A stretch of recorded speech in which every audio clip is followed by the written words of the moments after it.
খেলার মাঠে রাজনীতি ঢুকে পড়লে যে উত্তাপ ছড়ায় তারই এক দৃশ্য দেখা গেল আন্তর্জাতিক অঙ্গনে। টি-20 বিশ্বকাপ থেকে বাংলাদেশকে বাদ দেওয়ার সিদ্ধান্ত ঘিরে যখন নানা আলোচনা, তখন হঠাৎ করেই সাহসী অবস্থান নিল পাকিস্তান। প্রতিবাদ জানাতে তারা ভারতের বিপক্ষে ম্যাচ না খেলার সিদ্ধান্ত নেয়। এই ঘোষণায় বাংলাদেশে তৈরি হয় কৃতজ্ঞতার আবহ। অন্তর্বর্তী সরকারের আইন, বিচার ও সংসদ বিষয়ক এক ক্রীড়া উপদেষ্টা ডক্টর আসিফ নজরুল বৃহস্পতিবার তার ভেরিফাইড ফেসবুক পেজে পাকিস্তানকে ধন্যবাদ জানান।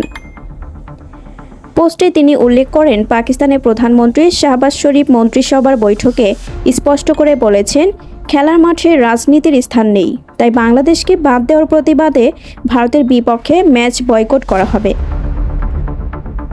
প্রধানমন্ত্রী আরও বলেন, গভীরভাবে ভেবেচিন্তে এই সিদ্ধান্ত নেওয়া হয়েছে এবং এই মুহূর্তে বাংলাদেশের পাশে দাঁড়ানোই সবচেয়ে উপযুক্ত পদক্ষেপ। তাহলে কি এমন এক অবস্থানে পাকিস্তানের এই সিদ্ধান্ত ক্রিকেট ম্যাচের বাইরেও নতুন কূটনৈতিক বার্তা?